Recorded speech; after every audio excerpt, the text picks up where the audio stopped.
Hey everybody, welcome back to the channel. You're listening to our Dungeons and Dragons game. Um, Actually, I might have to kind of change the name of that for this adventure. We got weird with this one. So instead of me prattling on here at the beginning, I'll just dive in and you'll see where it goes. Um, the prologue is set in the year 1654. On Kryn, a mountain falls out of the sky, and the event is referred to as the Cataclysm. Tana Ordella, aka Bath Cole, is a Frostwind Virago who is a tinkerer. Actually, her character class is Bodger, but I can talk more about that another time. At any rate, she escapes Kryn on a spelljammer she made, but it malfunctions and she's adrift in space. Arthur and Gamish rescue her when they return from the Kingdom of the Moon and Arthur's old elven armada. Gamish tells her that the Xenos hate when someone tries to raise the tech level. So he thinks they're responsible for the cataclysm, or more specifically, that he is responsible because of all the stuff he invented. He also says the Xenos hate anyone who's not human, and they like to rewrite history. The main plot of the game takes place in 1735. The Xenos are on Earth, and by now they've wiped out most non human life forms from the planet. And they've rewritten history to say that they never existed. That said,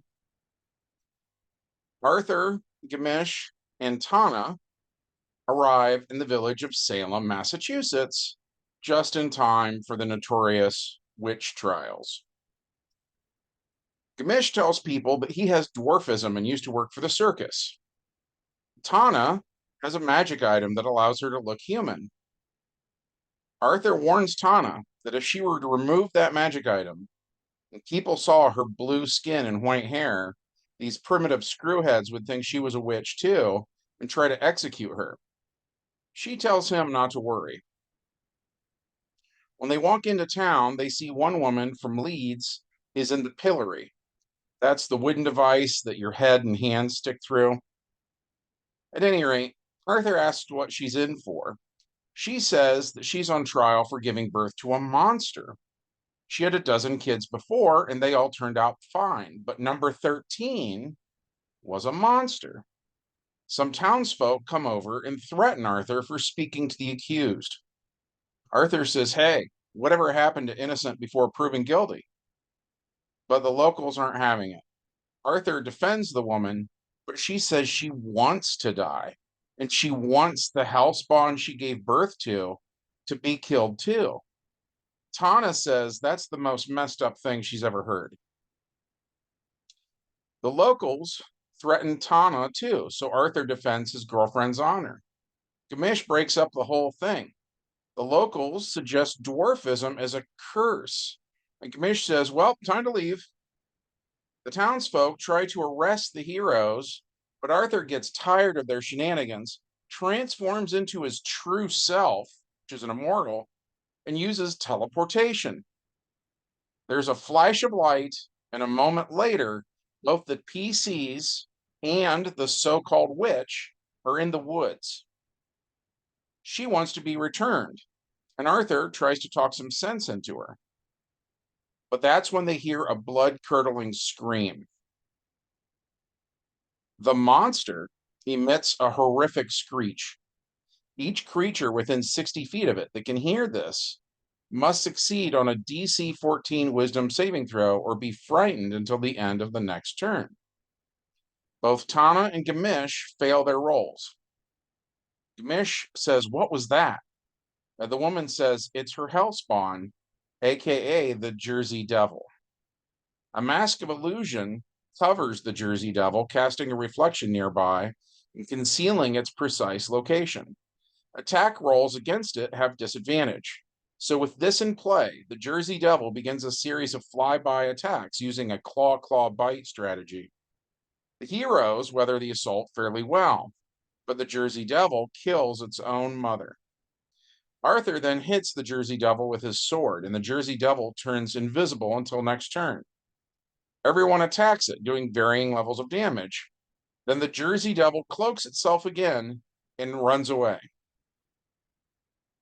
The PCs search, excuse me, blah, blah, blah. The PCs search for it, but can't find it. The townsfolk go to where the PCs were and find the body of the woman they accused of witchcraft. And they can't tell who killed her. They don't know if it was the Jersey Devil or the PCs. And since the PCs teleported in front of them earlier, they assume the PCs are using witchcraft or that the PCs are Jersey Devils. So a manhunt begins.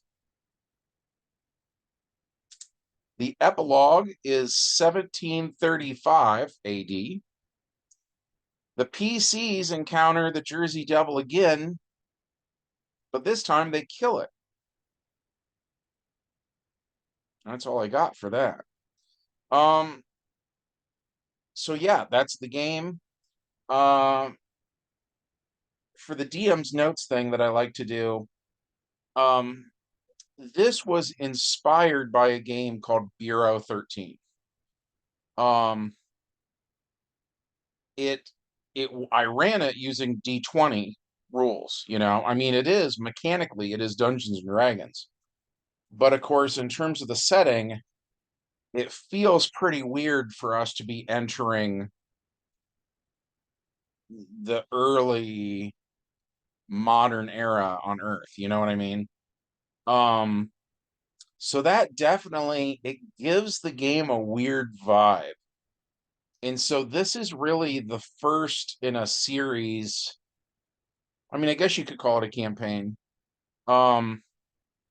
where it was sort of like an old-timey version of X-Files, I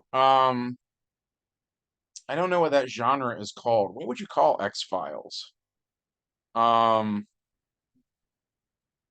don't know, but at any rate, it was an interesting campaign. We did stuff in the Old West. We fought Jack the Ripper. We were doing stuff in the really early 20th century, all the way up through like the I don't know if it was the 80s or 90s or what, but we brought in some ideas from World of Darkness with like Vampire the Masquerade. But yeah, that was all of that was my idea was like, how do I want to put it? When I said we were doing stuff on Earth, like back when we were doing Camelot and stuff, for a lot of players, they just couldn't reconcile their preconceptions about Earth with D&D, right? They just didn't think it was compatible at all. And so this was my idea, was I had this idea that the Crusades were not really what you thought they were, that what we think the Crusades are, that is history being rewritten. And so my idea was actually the Xenos were behind it, that the Xenos are like politicians and stuff like that through the ages. And what the Crusades were in our game was really hunting down everything that's not human and killing it. And so by the time you get to like the Old West, granted, most of the adventures were, I guess, looking back on it, that's not such a great idea in terms of theme, but most of the adventures were killing things that weren't human. But they were genuinely like, weirdly enough, I never knew this. In the Old West, there were a ton of stories about dragons that are hiding in ponds. And I don't mean like a huge lake, I mean like a little pond. It'd be like a farmer would be doing something on his property in like the year 1800 or whatever, and like a dragon would come out of the pond and the idea is when the dragon leaves, there's hardly any water left in the pond because of how much it displaces it. I thought that was a weird idea to begin with, right? But then for it to be like, no, this happens all the time and like they're everywhere. I thought, man, that's a really strange phenomenon, you know. Um, so we did a lot of that. It was a lot of killing dragons in ponds. Um, I had found a really nice timeline of sort of like cryptid sightings.